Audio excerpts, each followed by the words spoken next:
நெல்லை மாநகராட்சி மேயருக்கான மறைமுக தேர்தலில் இருவர் வேட்புமனு தாக்கல் செய்திருக்கின்றனர். கூடுதல் விவரங்களை எமது செய்தியாளர் ராமசுந்தரம் வழங்க கேட்கலாம். வணக்கம் ராமசுந்தரம், வேட்புமனு தாக்கல் செய்த அந்த இருவர் யார்? அவர்களுடைய பின்னணியை பதிவு பண்ணுங்க.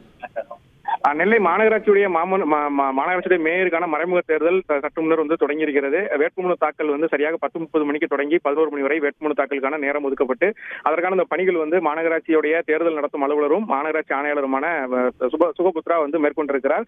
திமுக சார்பில் அதிகாரப்பூர்வமான வேட்பாளராக 25வது வார்டு மாமன்ற உறுப்பினர் கிட்டு ராமகிருஷ்ணன் அறிவிக்கப்பட்டார். அதன்படி அவர் திமுகவுடைய மாமன்ற உறுப்பினர்கள் அனைவரும் ஒன்று திரண்டு அவர் வேட்புமனு தாக்கல் செய்வதற்கு வருகிறார்.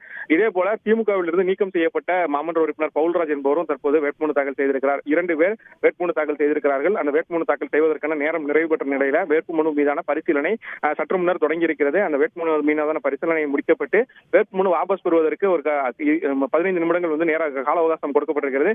அதன் நிறைவு பெற்ற பின்னரே அதிகாரப்பூர்வமாக வேட்பாளர் யார் மேயர் தேர்தலுக்கான போட்டி அல்லது போட்டி இல்லையா என்பது குறித்த தகவல் வெளியேறும். தற்போது வரை 2 பேர் வேட்புமனு தாக்கல் செய்திருக்கிறார்கள்.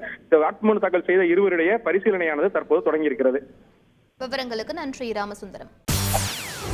செய்திகளை உடனுக்குடன் தெரிந்து கொள்ள உடனே சப்ஸ்கிரைப் பண்ணுங்க.